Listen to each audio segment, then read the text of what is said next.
السلام علیکم ورحمۃ اللہ وبرکاتہ نحمدہ ونصلی علی رسولہ الکریم اما بعد فاعوذ باللہ من الشیطان الرجیم بسم اللہ الرحمن الرحیم ربی یسر ولا تعسر وتمم بالخیر وبک نستعین۔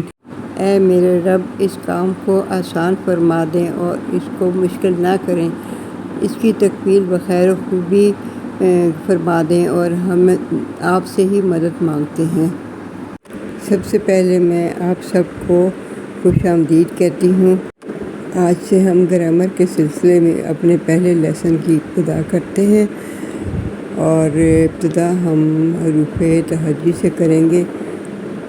عربی زبان میں حروف تہجی کو حروف ہجا کہا جاتا ہے۔ ہم اپنی زبان میں تو حروف تہجی کہتے ہیں، انگلش میں الفابیٹس کہتے ہیں، لیکن عربی زبان میں ان کو حروف ہجا کہا جاتا ہے۔ اور حروف ہجا جو ہیں وہ عربی کے تعداد میں 28 ہیں۔ کچھ علماء جو ہیں وہ کہتے ہیں کہ 29 ہیں۔ بہرحال وہ صرف الف اور حمزہ کا فرق ہے، تو کچھ حمزہ کو علیحدہ لفظ گردانتے ہیں، اور کچھ کہتے ہیں نہیں، صرف الف ہی ہے، حمزہ بھی الف ہی کی شکل ہے۔ تو اور اس وجہ سے یہ ہے کہ بیسیکلی 28 ہی ہیں۔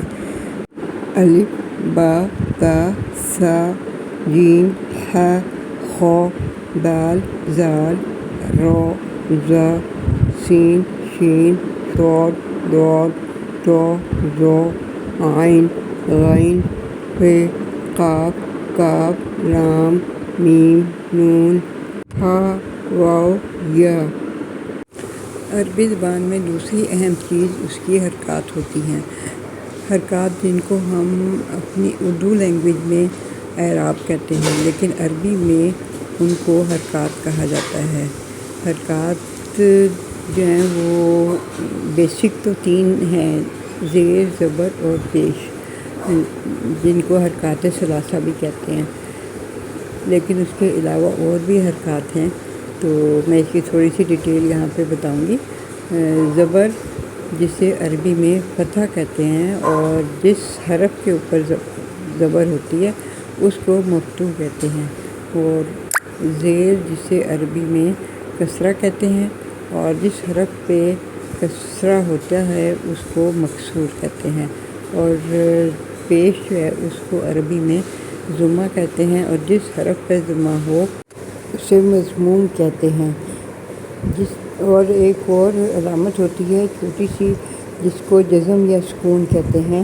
وہ بالکل گول دائرے کی شکل میں یا دال کی شکل میں ہوتی ہے بعض اوقات، اور اس کو جزم یا سکون کہتے ہیں، اور جس حرف پہ جزم یا سکون ہو اس کو مجزوم کہتے ہیں۔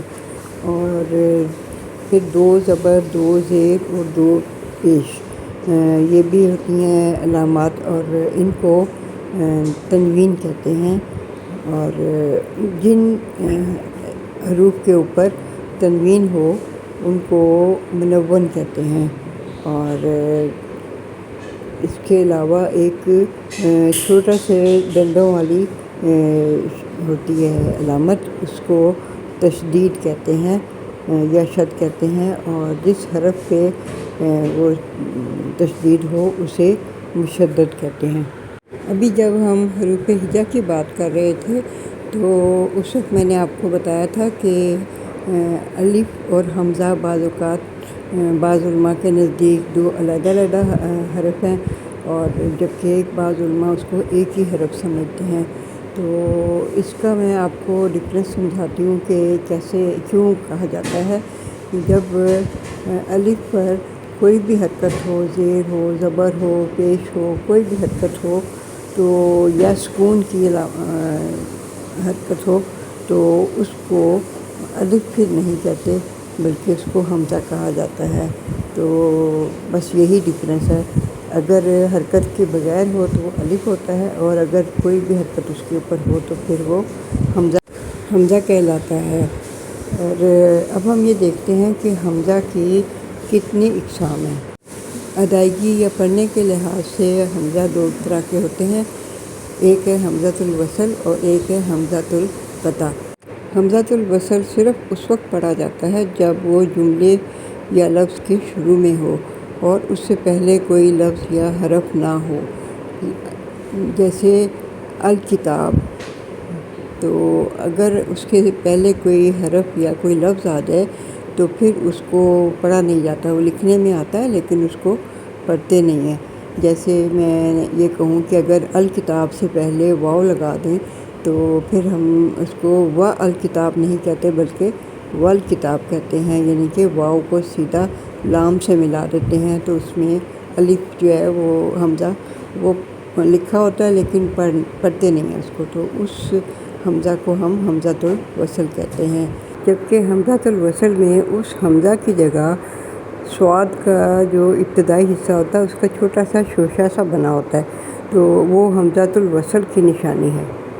اور جب بھی کوئی لفظ جو ہے وہ الف لام سے شروع ہو رہا ہو تو وہ پھر حمزۃ الوصل ہی ہوگا، اور اگر کوئی جملہ حمزۃ الوصل سے شروع ہو رہا ہو اور الف لام کے بعد کوئی ایسا حرف آ جائے جو شمسی حرف ہو تو پھر الف کے ساتھ لام بھی نہیں پڑھا جائے گا۔ جیسے ہم کہیں الشمسو، تو الشمسو چونکہ شین جو ہے وہ شمسی حرف ہے، اس لیے اس کے ساتھ پھر الف و لام دونوں ہی نہیں پڑھے جائیں گے۔ جیسے التاجر، اب میں کہوں کہ الغنی، الغنی میں غین چونکہ قمری حرف ہے اس لیے اس میں لام پڑھا جائے گا لیکن اس میں الف نہیں پڑھا جائے گا۔ تو ہم چونکہ ابھی الف یا حمزہ کی بات کر رہے ہیں تو حمزہ جو ہے وہ شمسی حروف میں بھی نہیں پڑھا جائے گا اور قمری حروف کے اس میں بھی نہیں پڑھا جائے گا۔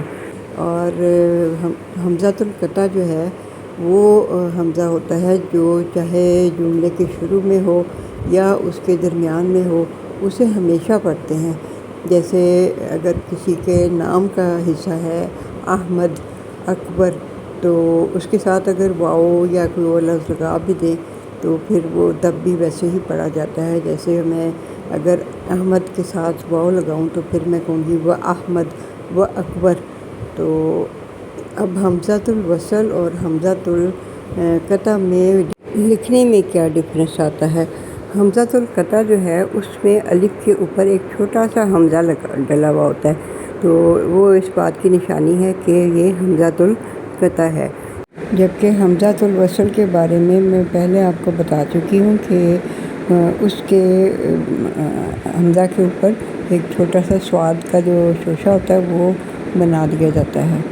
تو اب ہم یہ دیکھ لیتے ہیں کہ شمسی حروف اور قمری حروف، جیسا کہ ابھی میں نے آپ کو بتایا تھوڑا سا انٹروڈکشن، تو وہ کیا ہوتے ہیں، تو وہ ابھی ہم دیکھتے ہیں۔ اصل میں جب کسی اسم کے شروع میں الف و لام لگا دیا جائے تو پھر اس کی ادائیگی میں بعض حروف میں کچھ فرق پڑتا ہے۔ اس میں حروف کی ادائیگی کے ڈفرینس کے حساب سے دو قسمیں بنائی گئی ہیں، ایک کو شمسی حروف کہا گیا ہے اور ایک قسم کو قمری حروف کہا گیا ہے۔ شمسی حروف کی بھی تعداد 14 ہے اور قمری حروف کی تعداد بھی 14 ہے، جیسے کہ ہم جانتے ہیں کہ کل حروف کی تعداد 28 ہے۔ شمسی حروف وہ حروف ہیں جن کے شروع میں الف لام اگر لگا ہو تو پھر اس کو اگر اس سے پہلے کوئی لفظ یا حرف آ جائے تو اس میں پھر لام بھی الف کے ساتھ ساتھ لام بھی نہیں پڑھا جاتا، اس لام کو لام تعریف کہا جاتا ہے۔ اور الف لام کی آواز لفظ کے پہلے حرف کی آواز میں بدل جاتی ہے۔ الف لام کا لام لکھا تو جاتا ہے لیکن پڑھا نہیں جاتا۔ مثال کے طور پر شمس سے پہلے الف لام لگانے سے الشمسو ہو جاتا ہے۔ اب ہم اگر غور کریں تو پتہ چلے گا کہ پہلا حرف شین تھا تو وہ مشدد ہو گیا۔ شمسی حروف کون کون سے ہیں؟ تا، سا، دال، زال، رو، زا، سین، شین، صاد، ضاد، طاء، ظا، لام اور نون۔ اور اس کو تحلیل کیسے کیا جاتا ہے اب یہ ہم دیکھتے ہیں۔ شمسو کے لفظ سے پہلے الف اور لام لگائیں گے تو پھر وہ الف اور شین اور پھر اس کے بعد شمس، تو ہو جائے گا لام کی بجائے شین ہو جائے گا، تو وہ الشمس ہو جائے گا، الشمس نہیں ہوگا بلکہ الشمس ہو جائے گا۔ اب یہ اس کے اوپر شین کے اوپر چھوٹی سی تشدید ڈال دیتے ہیں۔ اچھا، تشدید کیا ہوتی ہے؟ تشدید جو ہے نا ایک چھوٹا سا نشان ہوتا ہے، دندے سے بنے ہوتے ہیں، اور اس کو جب کسی حرف کے اوپر لفظ کے اوپر لگاتے ہیں تو اس کے حرف کی جو آواز ہے وہ 2 مرتبہ ادا کی جاتی ہے۔ اس کا مطلب ہوتا ہے یہاں پہ 2 مرتبہ وہ لفظ استعمال ہوگا۔ پہلا جو حرف ہوگا وہ ساکن ہوگا اور دوسرا متحرک ہوگا۔ جیسے اوپر کی جو مثال تھی ہم نے ابھی دیکھی الشمس، اس میں پہلا شین ساکن ہوگا اور دوسرا شین جو ہے وہ متحرک ہوگا۔ اب ہم کچھ ناموں پہ غور کرتے ہیں جو کہ شمسی حروف سے شروع ہوتے ہیں۔ الصلاۃ، الزکوٰۃ، الرسول، الرافع۔ میں آپ کو پہلے بھی یہ چیز بتا چکی ہوں کہ الف، لام اور تنوین یہ جو اسم کی نشانیاں ہیں، یہ خیر ابھی اسم ہم نے نہیں ابھی پڑھے، لیکن یہ ہے کہ الف، لام اور تنوین تو یہ اسم کی نشانیاں ہیں، تو یہ اکٹھے کبھی نہیں آتے۔ اگر الف لام آئے گا تو تنوین نہیں آئے گی، اور تنوین آئے گی تو الف لام نہیں آئے گا۔ یہ آپ اچھی طرح سے ذہن میں بٹھا لیں بات۔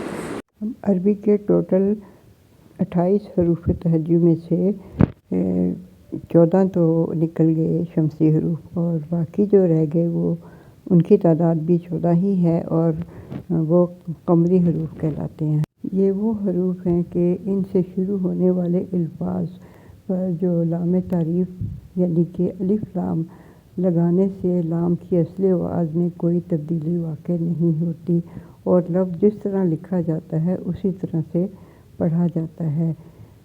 اور جو قمری حروف ہیں وہ کون کون سے ہیں ہم اب دیکھ لیتے ہیں۔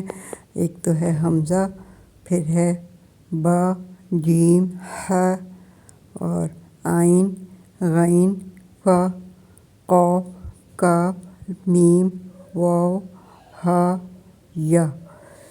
اب یہ قمری حروف کیسے ہمیں پتہ چلے گا کہ ہم اب ایک مثال کے طور پر ایک لفظ لیتے ہیں قمرو، تو اس سے پہلے اگر ہم الف لام لگائیں تو پھر ہم اس کو جب پڑھتے ہیں تو وہ بنتا ہے القمرو، تو اس کا مطلب ہے کہ لام جو ہے وہ اپنی جگہ پہ موجود رہا، وہ سائلنٹ نہیں ہوا۔ تو اب ہم نیچے اس میں دیکھتے ہیں کون کون سے اللہ تعالیٰ کے اسماء مبارکہ ہیں جو کہ قمری حروف سے شروع ہوتے ہیں۔ العزیز، الغفار، الملک، القدوس، المؤمن، المہیمن، الجبار، الخالق، البارئ، المصور۔ ان تمام ناموں میں جو چیز کامن تھی وہ یہ تھی کہ یہ قمری حروف سے شروع ہوتے تھے لفظ، اور ان میں الف لام لگا ہوا تھا، اور جب یہ اس وقت پڑھیں گے تو یہ الف لام دونوں پڑھے جائیں گے، لیکن اگر پیچھے سے ہم پچھلے لفظ سے کسی سے جوڑیں گے تو پھر الف جو ہے وہ سائلنٹ ہو جائے گا اور لام جو ہے وہ پڑھا جائے گا، اور یہ قمری حروف اس لیے کہلاتے ہیں۔ یہ چیز کسی قدر مشکل معلوم ہوتی ہے کہ قمری حروف اور شمسی حروف کو یاد کیسے رکھا جائے، تو علماء اہل لغت نے ان حروف کو یاد رکھنے کے لیے ان کے کچھ مجموعے بنائے ہیں۔ جیسے قمری حروف میں جو حروف ہیں وہ ہیں خ، قاف، کاف، الف، خا، واو، فا، عین، جیم، با، غین، میم، ہا، یا۔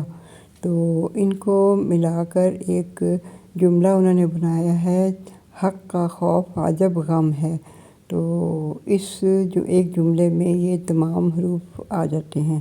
اسی طرح شمسی حروف کو یاد رکھنے کے لیے انہوں نے بنایا ہے ایک لفظ صدر سلطنت، اور اس مجموعے میں کل 8 حروف شامل ہیں، اور وہ ہیں صاد، دال، را، سین، لام، طا، نون اور تا۔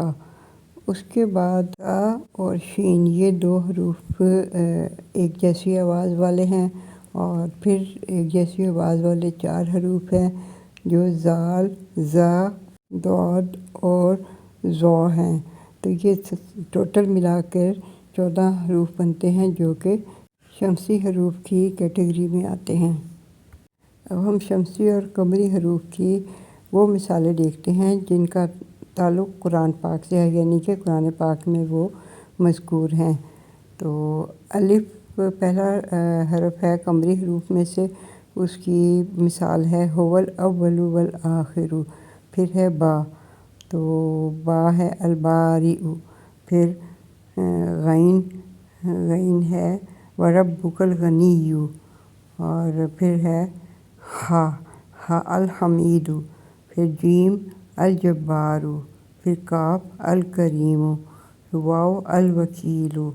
پھر خا الخبیر۔ فا الفتاح۔ عین العزیز العلیم۔ پھر قاف القادر۔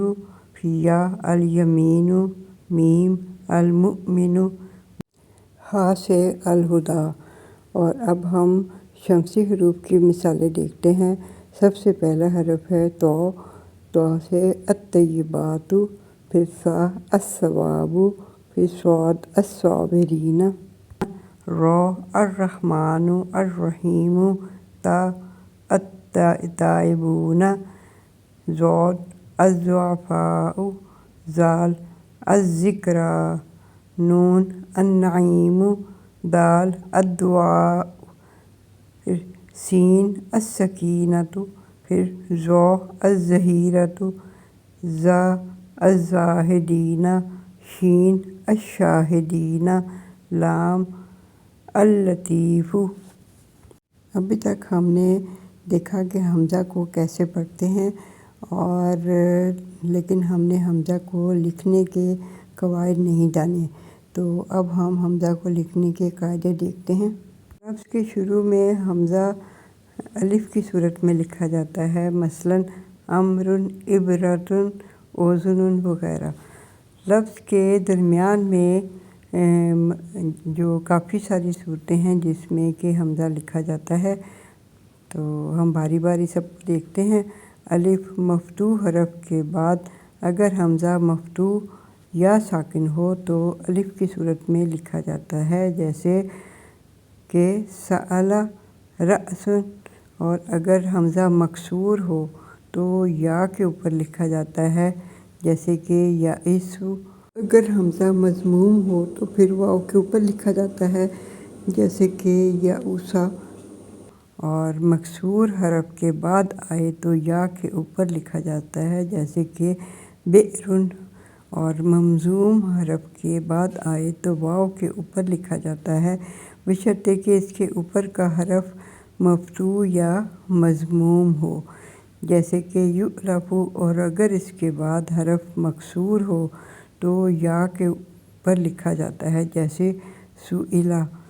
سکون کے بعد آئے اگر حمزہ تو پھر اس کو الف کے اوپر لکھا جاتا ہے اگر اس کے بعد حرف مفتوح ہو، اور اگر اس کے بعد حرف مضموم ہو تو واو کے اوپر، اور اگر حرف مکسور ہو تو یا کے اوپر لکھا جاتا ہے، جیسے یسأل۔ اگر حمزہ ایسے حرف اور واو کے بعد آئے جو حرکت طویلہ کے طور پر استعمال ہوں تو اسے سطر کے اوپر بغیر کسی حامل حرف کے لکھا جاتا ہے، جیسے تساءل، مقروءۃ۔ لیکن اگر اس سے پہلے ایسی یا ہو جو بطور طویل حرکت کے استعمال ہوئی ہو تو اسے یا کے بعد ایک شوشے پر لکھا جاتا ہے، جیسے کہ خطیئۃ۔ لفظ کے آخر میں حمزہ کیسے لکھیں گے؟ حمزہ پر اس کے بعد کے حرف کی حرکت کا اثر نہیں ہوتا، لیکن اگر وہ حرف مفتوح ہو تو الف پر لکھا جائے گا، اگر مضموم ہو تو واو پر لکھا جائے گا، اور اگر مکسور ہو تو یا پر لکھا جائے گا، جیسے قرأ، یقرأ، دنوء اور خطیہ۔ تو حمزہ وصل جو ہے، حمزہ وصل میں ہم نے پہلے بھی پڑھا ہے کہ وہ حمزہ جو کسی دوسرے بعد میں آنے والے حرف سے ملایا جائے تو وہ اپنی حرکت کے ساتھ ہی ختم ہو جاتا ہے۔ اس صورت میں اس پر وصلہ کا نشان بنا دیا جاتا ہے، یعنی کہ صاد کا چھوٹا سا شوشہ۔ تو جیسے کہ عبد القادر، تو اس میں حمزہ کے اوپر چھوٹا سا صاد بنا ہوا ہے۔ اگر حمزہ کے پہلے حرف کے آخر میں کوئی حرکت نہ ہو تو اس کو قواعد کے مطابق پڑھا جاتا ہے۔ حمزہ وصل کا الف لکھا جاتا ہے لیکن پڑھا نہیں جاتا، جیسے وَإِن صَرَفَ تو اور رَأَيْتُمْ وغیرہ، اور مندرجہ ذیل حالتوں میں حمزہ وصل ہوتا ہے۔ الف لام میں جیسے عبد القادر، ثلاثی مجرد کے امر حاضر کے صیغوں میں جیسے کہ قُلْتُ اکْتُبْ فَاذْهَبَا میں، اور ثلاثی مزید فی کے ابواب انفعال، افتعال، افعلال، استفعال کے مصدر ماضی اور امر کے صیغوں میں جیسے کہ فاستغفر۔ تو اور یہ جو نیچے الفاظ لکھے ہوئے ہیں اس میں بھی استعمال ہوتا ہے، جیسے ابن، ابنہ، اثنان، اثنتان، امرؤ، امرأۃ اور اسم۔ حمزہ وصل سے پہلے لفظ کا آخری حرف متحرک نہ ہو تو اس کو عموماً کسرہ دے دیتے ہیں، جیسے قد انقلبوا۔ تنوین کی صورت میں تنوین کے نون پر کسرہ زیر آتی ہے، جیسے کہ کشجرۃ خبیثۃ اجتثت۔ حمزہ وصل لگانا کوئی لفظ ساکن حرف سے شروع نہیں ہوتا۔ اگر کہیں گردان یا صرفی تبدیلی کی وجہ سے ایسی صورت پیدا ہو جائے تو شروع میں ایک حمزۃ الوصل بڑھا دیا جاتا ہے، جیسے کتبہ سے اکتب۔ اور اب ہم یہ دیکھتے ہیں کہ ساکن حرف اگر ساتھ ساتھ اکٹھے کبھی بھی نہیں آتے، تو اگر کسی لفظ کے آخر میں دو ساکن حروف آ جائیں تو ایسی صورت پیدا ہو جائے تو پھر ایک حرف گر جاتا ہے، جیسے قول، تو قول سے قل بن جاتا ہے۔ پرانے زمانے میں ہجا کے حروف کو عدد کے طور پر، یعنی تعداد گنتی کے اظہار کے لیے استعمال کیا جاتا تھا۔ اس غرض سے حروف کی ترتیب وہی ہے جو سامی حروف ہجا کی تھی، اس کا نام حروف ابجد ہے۔ وآخر دعوانا ان الحمد للہ رب العالمین والصلاۃ والسلام علی اشرف الانبیاء والمرسلین سیدنا محمد وعلی آلہ وصحبہ اجمعین۔